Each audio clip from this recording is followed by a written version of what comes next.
नमस्कार, आपका स्वागत है। दोस्तों, हिंदू पंचांग के अनुसार कार्तिक मास के कृष्ण पक्ष की चतुर्थी तिथि को करवा चौथ का व्रत रखा जाता है। इस दिन महिलाएं पति की लंबी आयु के लिए निर्जला व्रत रखती हैं। इस दिन सुबह के समय सरगी का सेवन करके व्रत रखने का संकल्प किया जाता है। इसके बाद दिन भर व्रत रखकर शाम को चंद्रमा के दर्शन करने के साथ विधिवत पूजा करके ही व्रत खोला जाता है। हिंदू धर्म में स्त्री को हमेशा से ही शक्ति का रूप माना जाता है, इसीलिए उसे यह वरदान मिला है कि वो जिस चीज के लिए भी तप करेगी उसे उसका फल अवश्य मिलेगा। हमारी पौराणिक कथाओं में सावित्री अपने पति को यमराज से वापस ले आती है, यानी स्त्री के पतिव्रता धर्म में इतनी शक्ति होती है कि वो यदि चाहे तो कुछ भी हासिल कर सकती है। इसीलिए महिलाएं करवा चौथ के व्रत के रूप में अपने पति की लंबी उम्र के लिए एक तरह से तप करती हैं। तप का मतलब होता है किसी चीज को त्यागना और किसी एक दिशा में आगे बढ़ना। पहले के जमाने में ऋषि मुनि इसीलिए तप करते थे और सिद्धि प्राप्त करते थे। करवा चौथ में महिलाएं अपने पति की लंबी उम्र के लिए व्रत का पालन करती है। दोस्तों, चौथ का चांद हमेशा देर से निकलता है, इसीलिए यह एक तरह से महिलाओं की परीक्षा होती है कि वो अपने पति के लिए कितना त्याग कर सकती हैं। कई बार तो देर रात तक चांद नहीं दिखता। ये मौसम ऐसा होता है कि कई बार बादल घिर जाते हैं और चांद नजर ही नहीं आता। ऐसे में महिलाएं देर रात या अगले दिन तक अपना व्रत नहीं तोड़ती हैं। शास्त्रों के अनुसार करवा चौथ का व्रत सुहागिन महिलाएं अपने पति के लिए रखती है, किंतु शास्त्रों में 3 ऐसी स्त्रियों के बारे में बताया गया है जिन्हें करवा चौथ का व्रत भूल से भी नहीं रखना चाहिए, अन्यथा इसके बहुत अशुभ परिणाम उन्हें प्राप्त हो सकते हैं। तो चलिए जान लेते हैं करवा चौथ का व्रत कैसे करना चाहिए और कौन से महत्वपूर्ण नियमों का पालन करना चाहिए।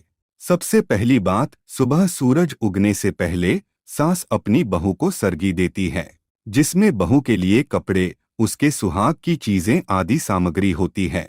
सास द्वारा दी हुई सरगी से बहू अपने व्रत की शुरुआत करती है। अगर सास साथ में नहीं है तो वो बहू को पैसे भिजवा सकती हैं ताकि वो अपने लिए सारा सामान खरीद सके।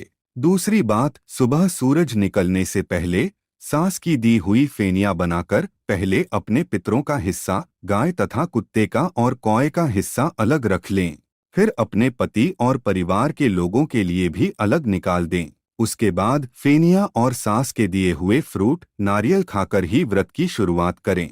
फिर सास के दिए हुए कपड़े और श्रृंगार की चीजें पहनें। तीसरी बात, करवा चौथ का व्रत पति पत्नी के आपसी प्रेम और विश्वास के संबंध को और मजबूत बनाता है। किंतु अगर पति पत्नी के बीच लंबे समय से मतभेद, झगड़े और तनाव का माहौल चल रहा है या काफी समय से एक दूसरे से दूर रह रहे हैं तो कृपया इस व्रत का पालन ना करें। ऐसे तनाव भरे मन से व्रत रखने से व्रत का खंडन होता है, जिससे व्रत पूरा नहीं हो पाता। फलस्वरूप आपको मुश्किलों का सामना करना पड़ सकता है। पहले अपने रिश्तों को समेट ले, मन से क्रोध, गलत विचार और आपसी कलेश को दूर करे, उसके बाद ही सच्चे मन से करवा चौथ के व्रत का पालन करे। चौथी बात है, दोस्तों, आज का युग काफी आगे बढ़ चुका है। कई सारे संबंध ऐसे भी हैं जो बिना शादी के साथ रह रहे हैं, जिसे हम लिव इन रिलेशन के नाम से प्रचलित कर रहे हैं। पर आपको बता दें कि शास्त्रों में ऐसे संबंध अगर स्थापित है तो आप करवा चौथ जैसा पावन व्रत नहीं रख सकते।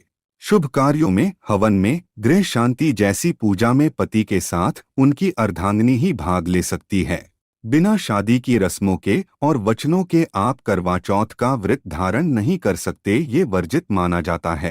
पांचवी बात, पति के साथ होते हुए भी अगर किसी महिला का पराये पुरुष के साथ अनैतिक संबंध है या पराये पुरुष के प्रति कोई ऐसी भावना रखती है तो ऐसी महिलाओं को भी करवा चौथ का व्रत नहीं रखना चाहिए। इससे आपके जीवन और रिश्तों पर ग्रहण लग सकता है। करवा चौथ पति के प्रति समर्पण की भावना को दर्शाता है। आपके पति की छवि को चंद्रमा में देखने का अर्थ यही होता है कि पति की मूरत पत्नी के मन में बसती है। किंतु किसी महिला के मन में अगर पराये व्यक्ति के प्रति कोई ऐसी भावनाएं उत्पन्न हो रही है तो कृपया इस व्रत का पालन ना करें, अन्यथा मां पार्वती अत्यंत रुष्ट हो जाती है। छठी बात, गर्भवती महिलाओं के लिए शास्त्रों में नहीं लिखा है कि वे व्रत नहीं कर सकती, किंतु उनके स्वास्थ्य के लिए यह उपयुक्त नहीं माना जाता। व्रत रखकर उसका खंडन करने से अच्छा है कि आप व्रत का संकल्प ही ना करें। व्रत का खंडन करना बहुत ही अशुभ संकेत देता है।